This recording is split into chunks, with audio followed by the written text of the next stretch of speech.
야3당이 모두 반대하는 입장에 있으니까 문재인 정부에서 해결을 해야 된다. 내정을 처리하시든지 자진 사퇴를 시키시든지. 다만 문재인 대통령의 추경 시정연설이 변수가 대통령까지 직접 나서 야당 지도부를 설득한다는 방침입니다. 주말 사이에 전국 상황이 조금은 바뀔 줄 알았는데 그대로입니다. 꽉 막혀 있습니다. 자유한국당과 바른정당은요. 강경화 외교부 장관 후보자, 김상조 공정거래위원장 후보자, 김희수 헌법재판소장 후보자 청문 보고서 모두 거부했고요. 캐스팅 보트 쥐고 있는 당이죠. 국민의당도 강경화 후보자는 절대 안 된다. 그리고 김희수, 김상조 후보자에 대해서도 여전히 유보적인 입장을 취하고 있습니다. 김희수 헌법재판소장 후보자 빼고는 사실 임명 강행하려면 할 수는 있죠. 하지만 앞으로의 전국을 생각하면 그게 쉬운 일은 아닙니다. 정부 여당의 이번 주 구상은 뭔지, 뾰족한 해법이 있는 건지 더불어민주당 우원식 원내대표 직접 연결을 해보죠. 우 원내대표님 안녕하세요. 네, 안녕하세요. 우원식입니다. 강경화, 김희수, 김상조 K트리오라고 하더라고요. 네. 민주당 입장은 여전히 세 사람 모두 문제없다. 그대로입니까? 네, 결국은 이 세 분에 대해서 예. 그 청문 과정을 통해서 국민들이 판단하는 거 아니시겠습니까? 그래서 그 인사의 적합성은 국민들이 판단하는 건데 지난 청문 과정을 지켜보면서 국민들은 이 세 분에 대해서 적합하다 이렇게 판단을 하는 것 같아요. 그게 이제 여론조사 지표에서도 그대로 드러나고 있어서 그래서 저희들로서는 예. 이 세 분 후보자들이 임명되는 것이 적합한 일이다 이렇게 생각하고 있습니다. 사실 여론조사 저희도 이 부분에 대해서 김현정의 뉴스쇼 의뢰로 주말 사이에 조사를 했습니다. 세 사람에 대한 얘기, 특히 강경화 후보자에 대한 여론조사를 해서 잠시 후 8시에 저희가 발표를 할 거거든요. 그 결과도 한번 참고를 해보시고요. 야당들 주말 사이에 부지런히 접촉해보셨죠, 원내대표님? 네, 그렇습니다. 설득도 해보시고. 네, 할 수 있는 대로 지금 다 해보고 있는데요. 예. 해당 상임위의 간사들 간에, 그리고 원내 수석부 대표들 간에, 그리고 저와 또 야당 대표들 간에 헤아릴 수 없을 정도로 접촉을 하고 있습니다. 헤아릴 수 없을 정도로 접촉하고 설득하는데도 왜 이렇게 안 되는 겁니까, 설득이? 근데 이제 저희 노력이 그래도 어느 정도 성과가 있는 것이, 김상조 후보자의 경우에는, 오늘이 이제 그 대통령 인사청문 경과 보고서 송부 요청한 마지막 날이거든요. 시한이죠. 그런데 그 정무위원장인 이진복 위원장이 오늘은 처리를 하겠다 이렇게 우리 그 해당 상임위원들한테 이야기를 해서 약속을 한 거거든요. 그래서 오늘 김상조 위원장은 오늘 예정대로 처리될 것이라고 보여지고요. 예. 그리고 남은 후보자들에 대해서도 한 분 한 분 순리대로 풀어나가기 위해서 지금 노력하고 있습니다. 김상조 후보자 정도는 아마 자유한국당은 부적격이라고 하더라도 반대하더라도 여기까지는 될 거라고 보시는 거고. 네. 그리고 김희수 헌재소장 그 후보자 경우에도 국민의당에 약간 긍정적인 반응 같은 게 생겨나기 시작했습니다. 그래요. 김희수 후보자도. 그리고 바른정당도 조금 더 노력하면 설득하면 가능할 것으로 보여지고요. 그런 점에서 자유한국당이 아주 좀처럼 움직이지 않고 계시는데. 그렇죠. 어쨌든 그 부분에 대해서도 저희가 좀 더 노력을 해야죠. 강경화 후보자는 어떻습니까? 강경화 후보자는 국민의당도 절대 안 된다 이쪽이더라고요. 강경화 후보자는 아까 여론조사 이야기를 했는데. 한국사회여론조사연구소가 이제 11일 날 정기 여론조사를 했거든요. 예. 거기에서 보면 전체적으로 지금까지 한 여러 사람의 후보자들에 대한 초기 내각에 대한 종합평가도 80.1%가 잘한 인사이다 이렇게 나오고요. 예. 강경화 후보자의 경우에도 적합하다가 48.1%여서 적합하지 않다보다 훨씬 많이 나왔어요. 48.1%가 강경화 후보자도 적합하다. 네네네. 그렇군요. 적합하지 않다가 한 35%. 그 차이가 35%. 한 13%가 나는데요. 이게 이제 처음에 굉장히 야당 주장이 그대로 언론에 노출되고 그러면서 이제 대응도 잘 안 되고 그런 상황에서 다른 분들보다는 좀 적게 나온 셈인데 그래도 그 이후에 주말을 지내면서 그 과거 진보 보수 정권의 외교수장 10분이 나서서 그 역량이 충분하다 이렇게 성명을 내지 않았습니까? 외교부 장관 성명이 나왔죠. 전직들. 네. 근데 이제 야당에서는 역량이 안 된다 그렇게 이야기하는데 이 외교수장 10분은 직접 강경화 후보가 유엔에 있을 때 다 만나고 같이 일했던 분들이에요. 그분들이 충분하다고 이야기를 하고 있기 때문에 그 역량을 더 이상 얘기하는 건 적합하지 않고요. 그 일본 피해자 일본 피해자 할머니들 이분들께서도 직접 나서서 눈물로 호소하고 또 한비와 월드비전 등 130개 구호단체들이 나서서 지지하고 서명에 들어갔는데 잠깐 사이에 한 2만여 명의 시민들이 서명하고 이러면서 주말을 거치면서 아주 국민들의 여론이 좋아지고 있습니다. 주말 사이에 강경화 후보자에 대해서도 찬성 쪽으로 지금 국민들 다 돌아섰다. 여론이 전문가 그룹도 그렇다. 한마디만 더 드리면 야당이 정부와 대립각을 세워서 존재감을 드러내려고 하는 것 같은데 요즘 보면 3명 후보자 중에서 최소 1명은 낙마시키는 게임을 하는 것 같아요. 게임까지 생각이 드세요? 그래서 이게 지금 이제 어떤 얘기가 나오냐면 모두 통과시키면 야당 측면이 말이 아니다 이런 말까지 나오는데 저는 이런 태도에는 동의할 수 없습니다. 후보자 한 사람 한 사람의 자질과 역량을 보아야 되고요. 알겠습니다. 국민들이 어떻게 보는지 여기에 대한 판단을 해나가는 게 야당으로서도 옳다 이렇게 생각합니다. 그러면 지금 자유한국당 입장은 사실은 굉장히 강경합니다. 3명 다 안 된다 이게 굉장히 강경한데 이런 상황에서 그러면 어떻게 임명을 국민의 여론을 보고선 밀고 나갈 수 있다고 보시는 거예요? 우리 우 대표님은? 그건 이제 아직 시간이 좀 남아있기 때문에 저희는 기본적으로 국회가 동의하고 국회가 절차를 거쳐서 하는 것이 맞다고 생각합니다. 근데 이제 국민들의 여론도 임명해야 된다, 적합하다 이렇게 이야기하는데 야당이 계속 반대하면 임명을 해야 되는 시기쯤 가서 어떻게 판단해야 될지는 그때 생각을 해봐야죠. 지금 여당 원내대표시니까 뭐 청와대하고 긴밀하게 소통을 하고 계시잖아요. 네네. 그렇죠. 청와대 기류도 그럼 사실은 주말 사이에 좀 국민 여론 봤을 때 이거 임명해도 되겠구나 쪽에 힘이 실리는 겁니까 기류가? 아직 그건 그런지는 잘 모르겠습니다. 저도 충분히 청와대도 고민하고 있고 저희 여당도 고민하고 있는데 국회에서의 결정이 가장 중요하죠. 그래서 가급적 야당의 동의를 얻어서 하려고 하는데 최선의 노력을 다하고 있는 겁니다. 알겠습니다. 사실은 이제 이게 강대강 대치가 계속되면 협치도 불가능해진 거. 앞으로 줄줄이 추경이며 줄줄이 이게 발목이 잡힐 거기 때문에 이게 쉽지 않아요. 네네. 자유한국당이 뭐라 그랬냐면 청와대가 임명을 강행할 경우에는 향후 추경, 정부 조직 개편안 처리 과정에 협조하기 힘들다. 이걸 이제 이른바 패키지 딜이라고 그러던데 이거 어떻게 생각하세요?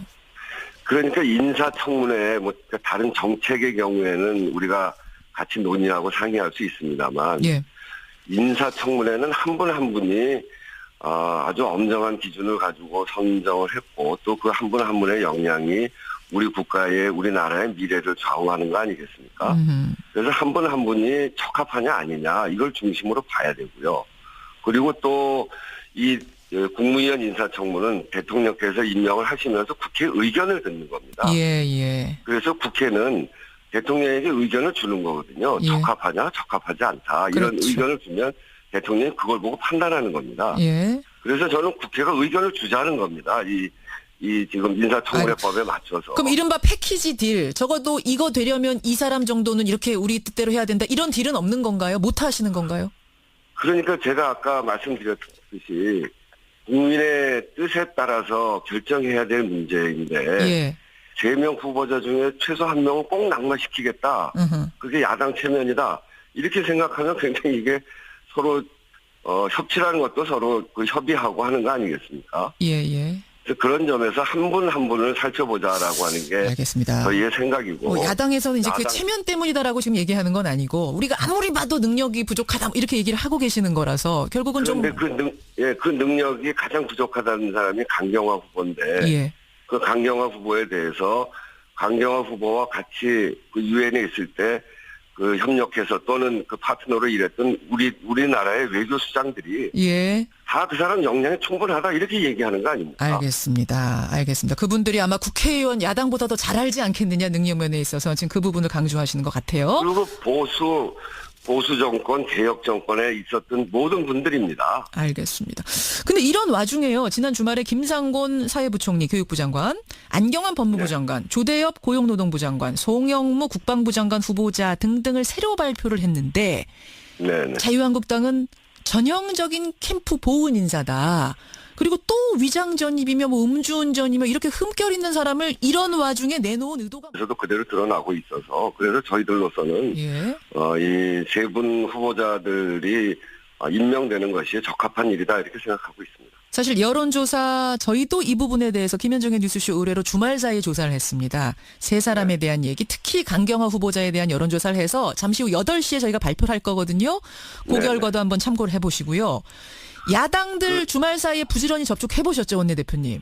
네네 그렇습니다. 설득도 해보시고. 네, 뭐 저 할 수 있는 대로 지금 다 해보고 있는데요. 예. 그 해당 상임위의 간사들 간에 그리고 원내 수석 부대표들 간에 그리고 저와 또 야당 대표들 간에 헤아릴 수 없을 정도로 접촉을 하고 있습니다. 헤아릴 수 없을 정도로 접촉하고 설득하는데도 왜 이렇게 안 되는 겁니까, 설득이?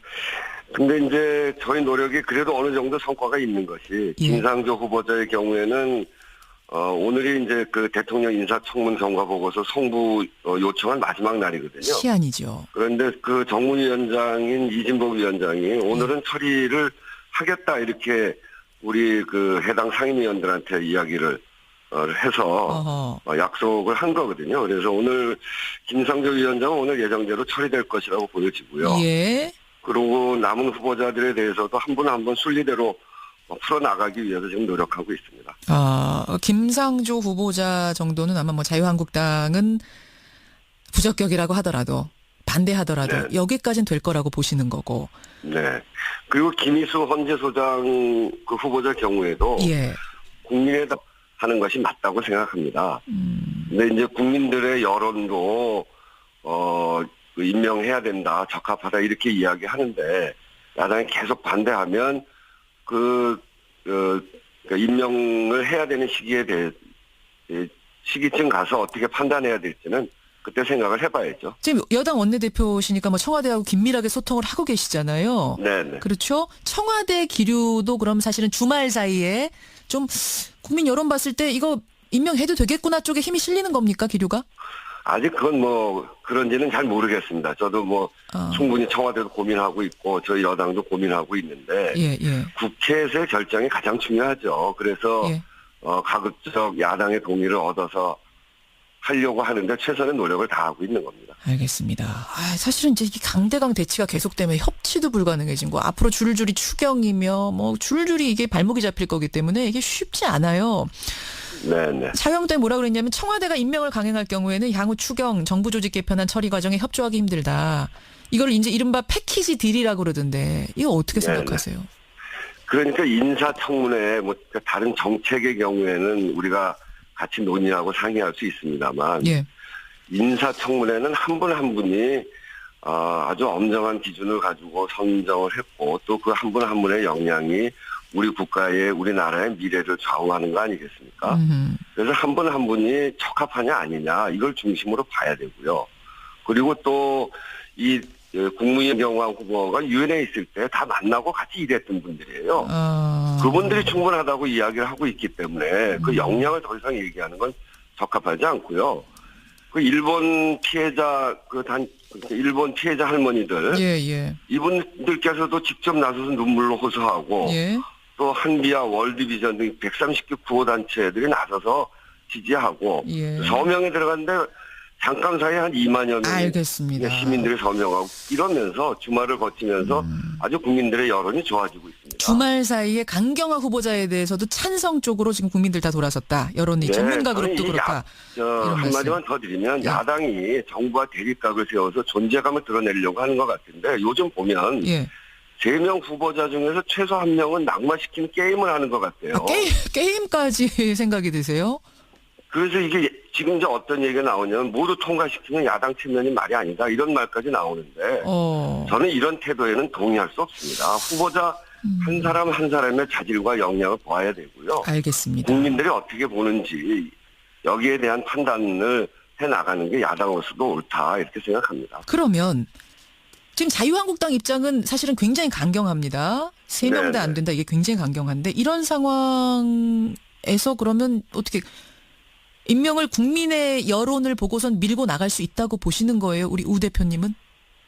그건 이제 아직 시간이 좀 남아있기 때문에 저희는 기본적으로 국회가 동의하고 국회가 절차를 거쳐서 당에 약간 긍정적인 반응 같은 게 생겨나기 시작했습니다. 그래요. 김희수 후보자도. 예. 그리고 바른정당도 조금 더 노력하면 설득하면 뭐 가능할 것으로 보여지고요. 그런 점에서 자유한국당이 아주 좀처럼 움직이지 않고 계시는데. 그렇죠. 어쨌든 뭐 그 부분에 대해서도 저희가 좀 더 노력을 해야죠. 강경화 후보자는 어떻습니까? 강경화 후보자는 국민의당도 절대 안 된다 이쪽이더라고요. 강경화 후보자는 아까 여론조사 이야기를 했는데. 예. 한국사회여론조사연구소가 이제 11일 날 정기 여론조사를 했거든요. 예. 거기에서 보면 전체적으로 지금까지 한 여러 사람의 후보자들에 대한 초기 내각에 대한 종합평가도 80.1%가 잘한 인사이다 이렇게 나오고요. 예. 강경화 후보자의 경우에도 적합하다가 48.1%여서 적합하지 않다보다 훨씬 많이 나왔어요. 48.1%가 강경화 후보자도 네. 적합하다. 네네네. 그렇군요. 적합하지 않다가 한 35%. 그 차이가 35%. 한 13%가 나는데요. 이게 이제 처음에 굉장히 야당 주장이 그대로 언론에 노출되고. 예. 그러면서 이제 대응도 잘 안 되고 그런 상황에서 다른 분들보다는 좀 적게 나온 셈인데 그래도 그 이후에 주말을 지내면서 예. 과거 진보 보수 정권의 외교수장 10분이 나서서 그 역량이 충분하다 이렇게 성명을 내지 않았습니까? 외교부 장관 성명이 나왔죠. 전직들. 네. 근데 이제 야당에서는 역량이 안 된다 그렇게 이야기하는데 예. 이 외교수장 10분은 직접 야 3당이 모두 반대하는 입장에 있으니까 문재인 정부에서 해결을 해야 된다. 내정을 처리하시든지 자진 사퇴를 시키시든지. 다만 문재인 대통령의 추경 시정연설이 변수가 대통령까지 직접 나서 야당 지도부를 설득한다는 방침입니다. 주말 사이에 전국 상황이 조금은 바뀔 줄 알았는데 그대로입니다. 꽉 막혀 있습니다. 자유한국당과 바른정당은요. 광경화 외교부 장관 후보자, 김상조 공정거래위원장 후보자, 김희수 헌법재판소장 후보자 청문보고서 모두 거부했고요. 캐스팅 보트 쥐고 있는 당이죠. 국민의당도 강경화 후보자는 절대 안 된다. 그리고 김희수, 김상조 후보자에 대해서도 여전히 유보적인 입장을 취하고 있습니다. 김희수 헌법재판소장 후보자 빼고는 사실 임명 강행하려면 할 수는 있죠. 하지만 앞으로의 전국을 생각하면 그게 쉬운 일은 아닙니다. 정부 여당의 이번 주 구상은 뭔지, 뾰족한 해법이 있는 건지 더불어민주당 우원식 원내대표 직접 연결을 해보죠. 우 원내대표님 안녕하세요. 네, 안녕하세요. 우원식입니다. 강경화, 김희수, 김상조 K트리오라고 하더라고요. 네. 민주당 입장은 여전히 세 사람 모두 문제없다. 그대로입니까? 네, 결국은 이 세 분에 대해서 예. 청문 과정을 통해서 국민들이 판단하는 거 아니시겠습니까? 그래서 그 인사의 적합성은 국민들이 판단하는 건데 지난 청문 과정을 지켜보면서 국민들은 이 세 분에 대해서 적합하다 이렇게 판단을 하는 것 같아요. 그게 이제 여론조사 지표.